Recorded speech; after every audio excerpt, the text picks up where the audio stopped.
ao culto da ancestralidade. Eu sou sacerdotisa da deusa maravilhosa Maria Padilha das Almas, do meu pai, meu melhor amigo, meu mestre, Sr. José Pilintra.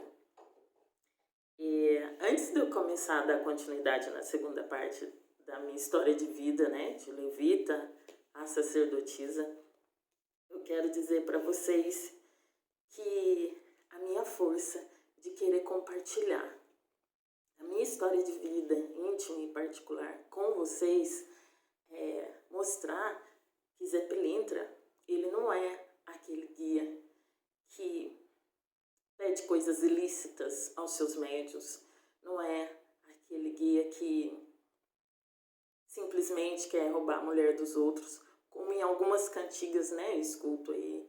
Ele não é aquele que vicia seus médiuns em coisas ilícitas também.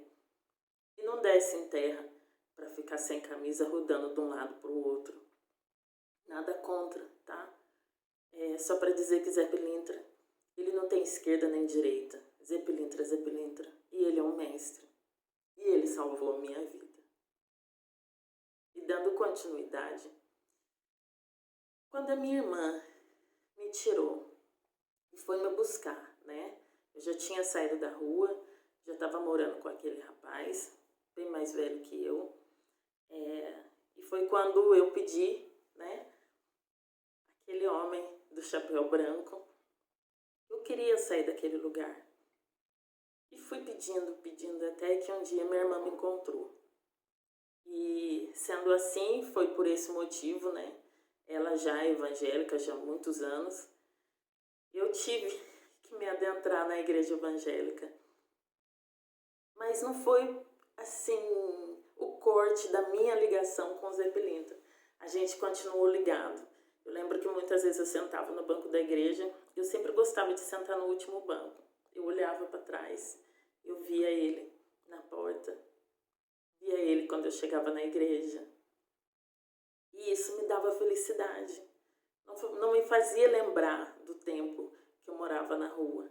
E sim saber que a gente tinha uma ligação, me dava um conforto. Eu não sabia se ele era vivo ou morto, eu não tinha noção disso. Para mim, não tinha aquela coisa, sabe? De que ele estava morto ou eu estava vendo, né? Algum espírito. Bom, passou algum tempo, né? Eu lembro eu já com 14 anos e eu falei para minha irmã, eu não quero mais ir na igreja. Ela falou, você vai, você não tem direito de escolha. E eu achava que eu tinha. Eu comecei a lembrar da época quando a minha avó me ensinava algumas coisas e comecei a relatar isso para ela, falando que eu queria arrumar um lugar para mim frequentar, igual era o terreiro do meu tio Salatiel, que a gente ia todo domingo. E ela falou, isso é coisa do demônio, você não vai, agora você vai para a igreja e você vai ser uma mulher de Deus. Foi a primeira surra que eu levei da minha irmã. Porque eu enfrentei ela dizendo que não. E ela me bateu muito.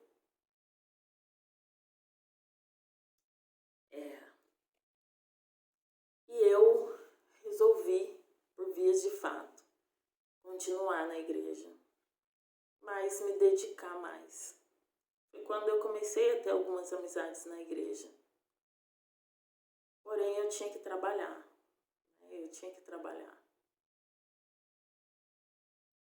Então eu arrumei uma casa de família para mim poder trabalhar, mesmo sendo muito nova. E essa pessoa morava em Anápolis, na Vila dos Oficiais. A minha irmã deixou eu ir para lá, para morar no serviço. Era uma vida bem sofrida, mas pelo menos eu não precisava ir na igreja. Era sofrida porque eu tinha que estar em pé às 6 da manhã, mas eu não tinha horário para dormir. Só que quando aquele certo oficial voltava para casa, eu sentia assim alguns olhares meio diferentes. Foi quando eu comecei a sentir medo, não sabia o porquê. Então, quando quando eles saíam, eu usava o telefone escondido, ligava para Campinas, né? E sempre relatava para minha tia, para que avisasse a minha irmã que eu queria voltar. Até que chegou a época do final do ano, do Natal, e eu voltei. Bom, eu voltei não querendo mais voltar para essa casa, onde eles me prometiam muita coisa, mas eu trabalhava muito. Voltei a morar com a minha irmã e voltei para a igreja. Foi quando eu comecei, por vias de fato, a me entregar na igreja. Mas eu sempre me questionava, eu sempre falava. Questionava Deus, né? Nessa fase eu já conseguia orar e jejuar, foi algo que eu aprendi na igreja e era às 3 da manhã também. Não tinha noção de que era o horário, né, de Exu. Mas eu orava e jejuava muito e comecei a questionar a Deus por que eu tinha uma vida tão sofrida. Passaram-se 2 anos de jejum e oração e eu tive uma regressão. Onde foi me mostrado que eu era um espírito suicida. Eu amanheci numa senzala onde tinha eu e uma negra mais clara que eu, e eu dessa mesma aparência, igual a mim, tom de pele, só que o cabelo mais curto. A gente estava dentro de uma senzala, chegaram-se 2 feitores, um negro e um branco, e começaram a procurar e estavam ameaçando de bater todo mundo na senzala. Então a gente começou a sair correndo, a gente correu muito, até onde encontramos, né, uma casa vazia, era um casarão. E essa negra mais clara, ela era nova, igual eu também, nessa regressão. Eu ouvi os gritos dela, sendo estrupada por aquele feitor. Eu, desesperada, cheguei até onde era uma cozinha e dava uma janela de madeira, uma janela baixa, onde do outro lado passava um rio e tinha umas árvores no final. Então eu pensei, ele não vai entrar lá com o cavalo. Só que ele entrou. E quando ele entrou, eu me vi de bruço na água, numa parte rasa, ele pegando o meu braço, me virou e gritou, ela passou o cortador de pulso. Ela passou o cortador de pulso. Nesse momento escureceu tudo, aquele dia lindo, só ficou o barulho da água, de alguns pássaros. E aí acabou. Eu levantei, era 4h35 da manhã, fui no banheiro, olhei para mim. Ao meu ver, eu estava igual lá, naquela regressão. A pupila do meu olho dilatada, meu cabelo curto, eu olhando no espelho, chorando, pedindo perdão para Deus, por ser um espírito suicida. A partir daí, eu dentro da igreja, comecei a entender algumas coisas. Porém, eu falei, eu tenho que pagar essa dívida com Deus. Mas a Belintra sempre estava lá na porta. Foi num breve momento, num breve instante, quando eu comecei a aceitar de que a única maneira de eu me salvar era estando na igreja. Mas a Belintra sempre comigo. A partir desse momento, dessa regressão que eu tive, tudo que eu via, eu comecei a ver muito mais. Em clarividência, em ouvir.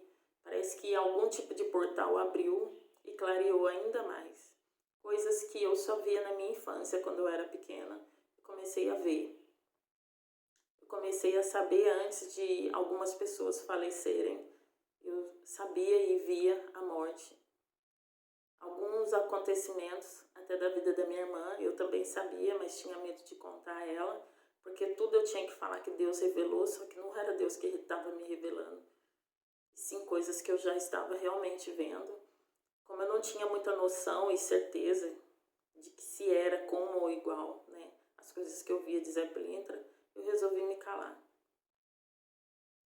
Passado então esse tempo, né, em que eu passei na igreja, e eu nunca fui aquela que ficava só no banco. Eu comecei limpando a igreja e nos ensaios de louvores ali da pastora, da esposa do pastor, e ela também era uma pastora, né? Eles começaram a perceber que enquanto eles estavam louvando, eu também louvava baixinho. E ela gostou da minha voz e me incluiu, né? Também lá no louvor. E assim eu fui louvando e aprendendo. E fui conhecendo e tendo intimidade com eles cada vez mais. Só que isso não aquecia meu coração, porque eu via coisas que me desagradavam. Via muitas vezes eles tirando sarro, né, de algumas pessoas que tinham ali só algumas moedinhas de oferta e eles falavam, oferta barulhenta, oferta isso, oferta aquilo. E eu comecei a perceber a diferença de quem chegava com um carro bom na porta da igreja e tinha um dízimo alto. Então aquilo me desligava mais ainda, cada vez mais. Passado algum tempo, eu resolvi realmente sair da igreja e me libertar. Só que eu não tinha outro lugar para morar. E para minha irmã eu sempre fui a rebelde. E para o meu pai também. E quando eu resolvi sair, o meu pai então, já totalmente no alcoolismo, né? E eu ainda era de menor. Então ele não sabia o que ele fazia, né? Com aquela que era de menor. Muitas vezes ele chegava bêbado e me espancava. Mas teve uma vez que foi muito, muito, muito forte essa surra que ele me deu. E era do nada, era com um cinzeiro fora do lugar, ou era pela comida que estava fria. E ele sempre chegava de madrugada e muitas vezes eu estava dormindo. Mas isso não era nada. Ele simplesmente me arrancava da cama e me batia. Um dia ele me bateu com a cinta da fivela e aquilo marcou as minhas costas. E eu tenho marcas até hoje. Eu só dei conta de que eu tinha apanhado muito do meu pai, porque eu fui me cobrir com o lençol e o lençol estava cheio de mancha de sangue. Eu não conseguia encostar as minhas costas, né? Aí eu fui tentar dormir assim, de lado, e eu cobri com o lençol grudou aqui nas costas e na perna também tinha muito sangue. E eu não tinha como tomar banho, né? Porque ia doer muito, então eu tinha que tomar banho frio para doer menos. Bom, passado isso, eu resolvi. Eu falei, a única maneira de eu me libertar é eu casando. Só que eu não sabia que meu pai já tinha pensado nisso. Então ele arrumou lá um homem de 17 anos, mais velho que eu, para poder casar. Até a diferença de idade para mim, até não tinha problema. Desde que fosse um homem que tivesse higiene, que não bebesse. Só que esse homem, ele bebia muito, muito, muito. Então eu casei com essa pessoa sem amor. Foi difícil, difícil. Então eu vi que de uma vida passada, onde eu cometi o suicídio para não sofrer o estupro, dentro desse casamento era uma coisa que acontecia direto. Porque realmente eu não tinha amor nenhum. Mas eu tive duas crianças lindas. A Gleice, que era o nome da minha boneca, eu coloquei na minha filha, e o Matheus Eduardo. Bom, aí eu já tinha a liberdade de poder frequentar um terreiro, de poder conhecer. Embora muito nova, mesmo dentro de um terreiro, eu sofria perseguição muito grande. Por conta de que pessoas achavam, né, que de alguma maneira eu queria me aparecer, sempre estava envolvida em intriga. Terreiro, gente, é uma coisa assim pesada, né? Se você entra e você chama atenção porque você é mais bonito ou pelo seu corpo, sempre tem alguém ali espiritualmente inimigo de você e não era para ser assim. Hoje eu vejo isso dentro do nosso culto afro, né? Pessoas que são da Umbanda, pessoas que são até do kardecismo, que é uma mistura que também não tem muita, né, nem radiação, mas do candomblé, é sempre um criticando o outro, e muitas vezes também até da própria quimbanda. Eu acho isso tudo muito desnecessário, já que a gente é tão massacrado, né, diante aí a sociedade. Enfim, dentro de mim começou a acordar tudo aquilo que a minha avó falava. Ela queria, né, que eu escrevesse um livro. Quando minha avó era viva, não tinha o YouTube, não tinha a rede social. Então, para ela, seria eu escrever um livro. E eu comecei comecei a pensar por vias de fato nisso. Até que então, né, conheci algumas pessoas e resolvi mudar a essa cidade tão bonita, Pouso Alegre, estado de Minas Gerais. O porquê eu resolvi fazer isso? Talvez tentar fugir ou tirar esse homem de que eu era casada de amizades que me embrulhavam o estômago e eu não aguentava mais. De alguma maneira eu sentia que eu mudando para cá, minha vida iria também mudar. E foi o que eu fiz. A partir daí eu comecei a ler, a estudar muito mais a respeito sobre o sagrado. A única porta que eu vi aberta, realmente, na época era a Umbanda. Com liberdade do culto, mas sem amor e infeliz, né? Dentro de um casamento onde não me fazia bem nenhum. Eu comecei a cultuar. Comecei também a ter visões com a minha mãe, a sentir ela perto de mim. Então, dentro de um terreiro, onde por um tempo eu fui rodante, alguns anos atrás, eu recebi a mensagem de que a minha mãe, ela no plano astral, ela tinha evoluído e ela tinha galgado um patamar de ser um Exu. Eu fiquei muito feliz, muito feliz. Como eu não tinha acesso ao jogo dos búzios, então primeiro eu achei que eu tinha rosa caveira, rosa vermelha, mas enfim, não. A minha lebara que me acompanhava desde o momento, né, ali onde eu nasci, que era uma poeira cósmica, era Dona Maria Mulambo das Almas. Sim, e se hoje ela está sentada aqui sob a permissão de Dona Maria Padilha das Almas. Enfim, para não ficar muito longo, porque eu não vou conseguir dar riqueza de detalhes de tudo, mas sim o foco é apresentar para vocês quem é seu Zé Pilintra na minha vida, quem é Maria Padilha das Almas na minha vida. Eu ainda não tenho a permissão de contar quem é esse meu ancestral maravilhoso, seu José Pilintra, mas de Maria Padilha das Almas eu tenho a permissão. Recebendo aí essa notícia de um preto velho, cujo o nome, né, enterra Pai Benedito, ele contou para mim, né, falou que a minha mãe sim passou por um umbral, né, porque quando ela era viva, alguns trabalhos que ela fez para algumas pessoas que não tinham merecimento.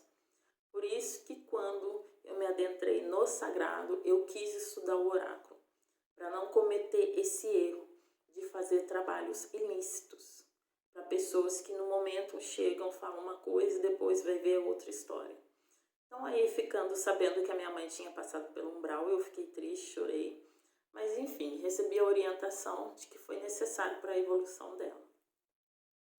Minha mãe era uma pessoa que cultuava muito as almas, né? E isso eu aprendi com ela. Então era uma coisa que me dava muito alívio. Sempre quando eu ia também no cemitério, eu sentia um alívio, parecia que ali eu descarregava. Bom, passaram-se os anos, eu nunca consegui descobrir a respeito de Maria Mulambo das Almas, só consegui descobrir quando realmente eu tive Maria Padilha das Almas.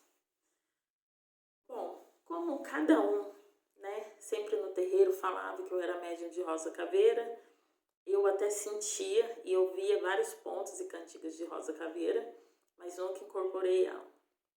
Depois rosa vermelha, depois Maria Farrapo e assim foi indo. Cada um falava uma coisa. Enfim, um belo de um dia eu resolvi. Quando eu já estava no estudo dos Odus, jogo dos búzios, eu comecei a jogar para mim. E eu joguei para mim, não deu. Não deu nenhuma dessas lebaras. Deu Maria Padilha das Almas. Resolvi então e me decidi a fazer jogo dos búzios com 3 sacerdotes, né, aí renomados, bem conhecidos, onde veio a ter a confirmação de Maria Padilha das Almas.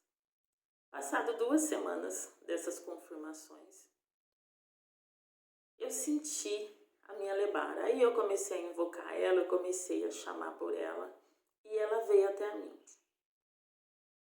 Muito linda, muito bonita, mas com uma aparência idêntica da minha mãe. comecei a achar aquilo diferente. Eu tenho um deck aqui que eu comprei e eu até usava essa imagem. E a plataforma, quando ela vai crescendo, né, vem algumas diretrizes de direitos autorais. Essa foto aqui, ó, é o que mais se parece, mais se afiniza com a minha mãe. O olhar, o cabelo, a cor da pele. Uma mulher linda, muito sábia, muito bondosa. Sendo assim, eu ainda não tinha, né, me dado conta de quem era Maria Padilha das Almas. Até o dia que eu senti uma emoção muito forte, comecei a chorar e senti a presença dela. Em algum momento, eu senti que eu deveria te perguntar, quem era essa minha ancestral, Maria Padilha das Almas? E ao mesmo tempo lembrei, né, que aquele preto velho falou para mim, sua mãe evoluiu. Não adianta querer chamar ela, querer conversar com ela, que ela já evoluiu. Ela já está num outro patamar dentro do plano astral. E eu fiquei imaginando, ela é uma preta velha? Ele não. Só falava que não, mas nunca dava abertura nem de eu querer saber, né? Porque ele já tinha me dado indícios de que no plano astral ela já estava trabalhando, já tinham trabalhar. Eu vim, abri o jogo dos búzios e perguntei se a minha ancestral, Maria Padilha das Almas, era minha mãe. Joguei uma vez, ela fiou. Joguei 2 vezes, ela fiou. E quando ela feia no jogo dos búzios, você não pode repetir porque não abre para questionamento. Quando dá 3 sim, 3 búzios abertos virados para cima, sim, e um fechado virado para baixo, é quando abre para questionamento. Quando dá os 4 búzios virado para cima, é o sim máximo e não se questiona. Pois sempre dava o sim máximo. E eu continuava questionando. Aí eu comecei a me tremer toda. Senti a presença dela. Eu bati cabeça diante do assentamento dela. Aí tudo começou a fazer sentido, tudo mudou. Eu tenho aí um vídeo que eu contei a história da minha mãe. E é propriamente a história de Maria Padilha das Almas, a falange dela, né? Eu contei essa história antes de eu ganhar o livro. Eu ganhei o livro de Maria Padilha das Almas. Pode ser um itã, pode ser uma história, mas hoje eu entendo quando a gente desencarna, a gente é, né, um egum. Ao trabalhar, ao galgar para o caminho da luz. E ela ali se adentrando na falange de Maria Padilha das Almas, conta um pouco daquilo que ela tirou os aparelhos, né, quando ela desistiu do fio de vida que ela ainda tinha. E quando você é um egum, você vai, né, depois de um certo tempo de um trabalhar, de muito trabalhar, porque primeiro você trabalha para Exu, quando você é egum, e é por isso que os trabalhos têm a eficácia e eficiência. Quando eu abro o meu jogo dos búzios, eu sempre falo, eu saldo Maria Padilha das Almas, minha rainha, minha mestra, dona desse ser todo, e é por isso que nos vídeos eu falo que ela é dona desse ser todo, porque ela é minha mãe, ela é minha ancestral consanguínea direta. Eu saldo, né, o portal dela, que é o Oxiturá, e também os nossos amados eguns. Porque eu sei que ela teve que ser um egum e ela trabalhou para Exu, dentro aí da falange. Bom, quando eu descobri ela como minha ancestral consanguínea, minha mãe, eu chorei, eu não sabia direito qual reação teria, mas eu comecei a invocar ela cada vez mais. E onde tudo foi se encaixando pela minha história de vida, pela maneira com que ela veio a óbito, o porquê eu lá, né, em uma outra vida passada, tem uma ligação tão forte assim com o Orixá Omolu, E é por isso que hoje a quimbanda de Maria Padilha das Almas e de seu Zé Pilintra é uma quimbanda onde se a gente tem sim o contato com o orixá, porque o orixá é cabeça, o orixá é equilíbrio, o orixá é ori. E eu tenho um contrato kármico com meu pai, o Molu, mas que para mim é um contrato de amor, porque cumprir a missão espiritual é um contrato de amor. Eu estou aqui compartilhando com vocês com muito, muito, muito amor. Isso é tudo que eu sou. Por que é tão pesado, né? Cumprir a missão espiritual. Por que eu sou tão perseguida dentro de alguns relacionamentos que eu tive? Eu tá no sagrado. E eu me envolvo cada vez mais.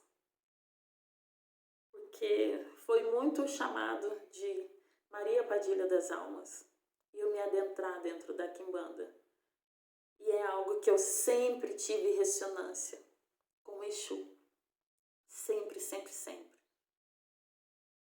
E sendo assim, ela foi me encaminhando, né? Aos poucos. Eu lembro que num dos jogos dos búzios, né? O sacerdote falou assim, você tem Maria Padilha das Almas, sim. E ela vai te encaminhar. Ela vai te encaminhar aonde você tem que chegar. E eu falava para ele, né? Que eu tinha aquela aptidão, aquela coisa, né? Pela quimbanda, aquela energia em si. Ele, não. Você é da Umbanda, sua raiz é da Umbanda. Eu falei, não, eu sou de Exu. E ele, olha moça, quimbanda é pesada, quimbanda é isso. Então, por isso eu resolvi começar os meus estudos na quimbanda no secreto, em segredo. Porque dentro do próprio culto afro, as pessoas colocam como peso, discriminam. E eu resolvi estudar em silêncio, porque eu não queria interferência de ninguém. E no meio dos meus estudos eu tinha muita dúvida. E Padilha, com muita sabedoria, pessoas que eu queria que estivesse do meu lado, aqui dentro desse terreiro, ela foi afastando, ainda que sangrasse, ainda que doesse. Para que eu não contasse para essas pessoas que eu estava no estudo da quimbanda, enfim. Quando realmente, por vias de fato, eu me decidi me iniciar na quimbanda, tudo mudou. Começou a mudar na minha vida. Aquela vida pesada, que era uma sacola de pedras, que era um dinheiro contado, que era um dinheiro ali onde tudo tinha que ser muito suado, muito sofrido. Eu lembro que muitas vezes, quando era só o culto da ancestralidade, para mim comprar vela, para mim comprar alguma coisa para o terreiro, era tudo muito sofrido. Eu tinha que tirar muitas vezes do meu salário, né?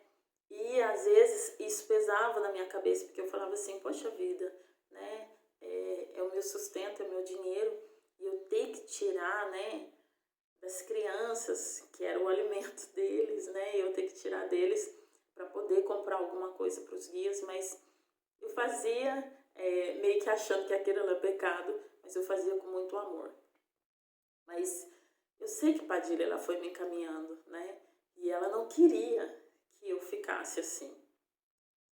Então, dentro do jogo dos búzios, né, teve um sacerdote muito renomado, no caso até dois, né? 2 dos 3 que eu fiz jogo dos búzios. Eles falaram, você é uma ianinfa. Se você abrir aí os decks para ler as cartas, você não vai ficar sem dinheiro. E foi aí quando eu comecei com a leitura das cartas, né? Mas os búzios eu ainda não tinha coragem. Não tinha coragem nem de falar. Até que um sacerdote falou, você como ianinfa, você tem que abrir o jogo dos búzios para as pessoas, né? Não basta só você estudar e jogar para você. Você nem precisa nem deve jogar para você. Mas comece aí a atender. Foi quando eu comecei realmente por vias de fato pensar, porque até então o jogo dos búzios era só para mim.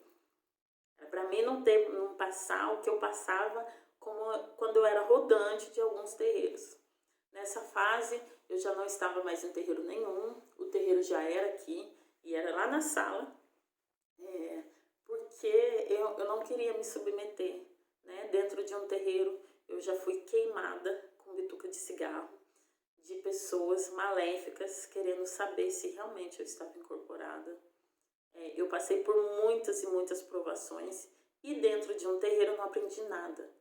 Quando você é rodante dentro de um terreiro, você não aprende nada, nada. Perdão e todo o respeito, todas as mães de santo, pai de santo. Eu não estou aqui criticando, estou aqui contando a minha história de vida e dizendo que em terreiro eu não aprendi nada. E quando o terreiro passou a ser aqui em casa, eu intensifiquei ainda mais os meus estudos.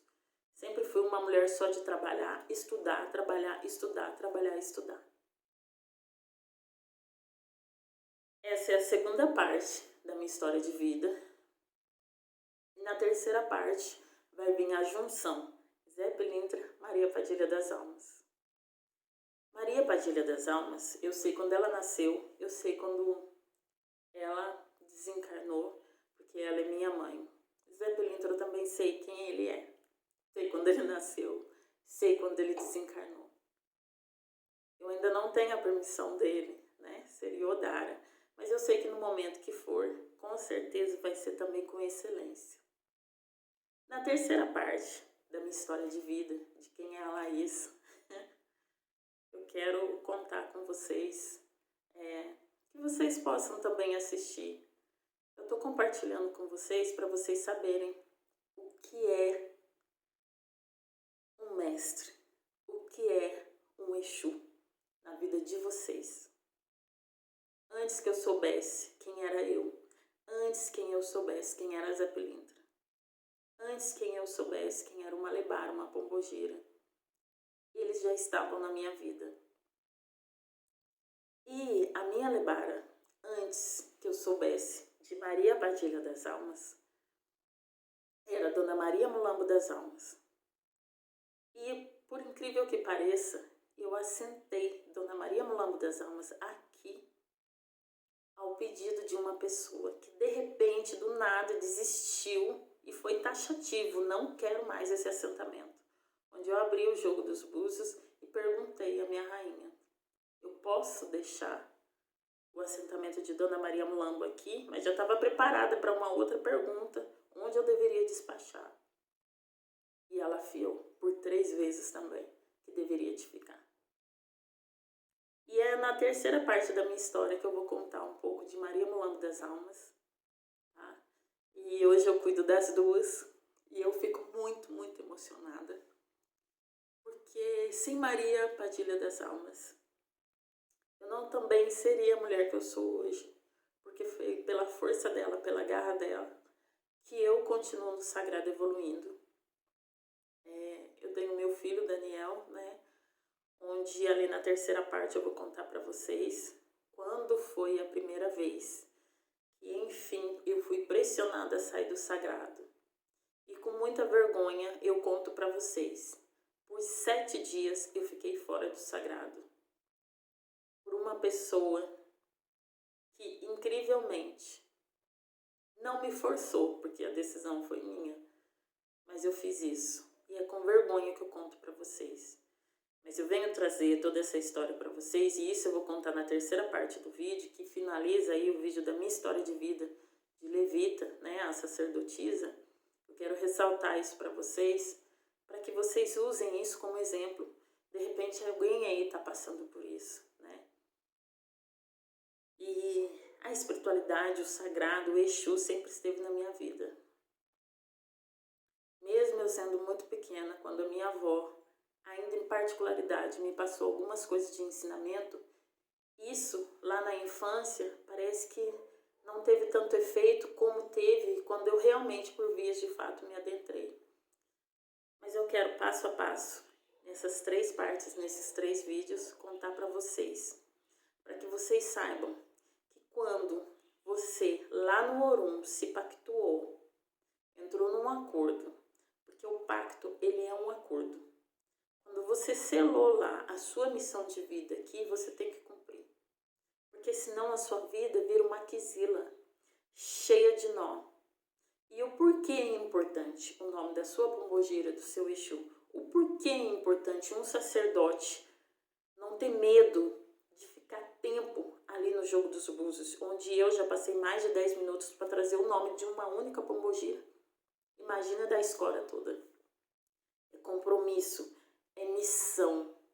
Por isso é tão importante você alimentar o jogo dos búzios, o Ibon e Fá, para se ter aquela energia, para dar vitalidade a Exu. E quão faz diferença o jogo dos búzios na vida de uma pessoa. Faz muita diferença. É a sua missão de vida, é você. Quero aqui encerrar essa segunda parte. Na terceira parte eu vou falar um pouco mais de Padilha, um pouco mais de Dona Maria Mulambo das Almas, né? Hoje eu sei toda a minha reverência a Maria Padilha das Almas, mas eu tenho reverência a Dona Maria Mulambo das Almas. Ela me acompanhava quando eu morava na rua. E ela também tinha um trabalhar com o seu José Pilintra. Ele como meu frenteiro, né? Mas ela era a minha lebara. Até minha mãe conseguisse galgar dentro lá no campo astral e entrar para essa falange de Maria Padilha das Almas, onde veio sim, por um acordo lá no astral, tomar a frente e ser a minha lebara hoje.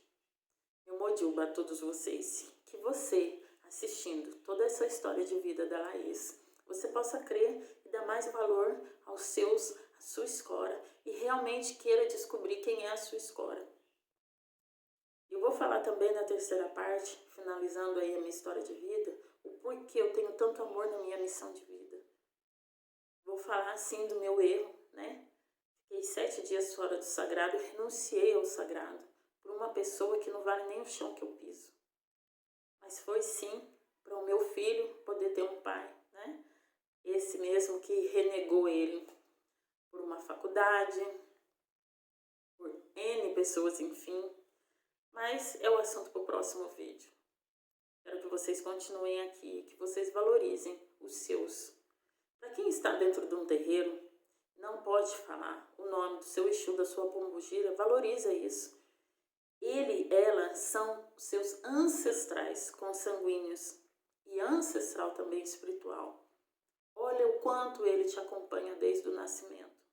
E o quanto ele te livrou, ou ela te livrou também, de várias coisas que você nem sabe.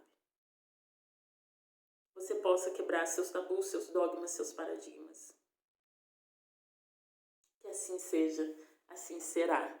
Meu mojuba a todos vocês. Alô, Padê.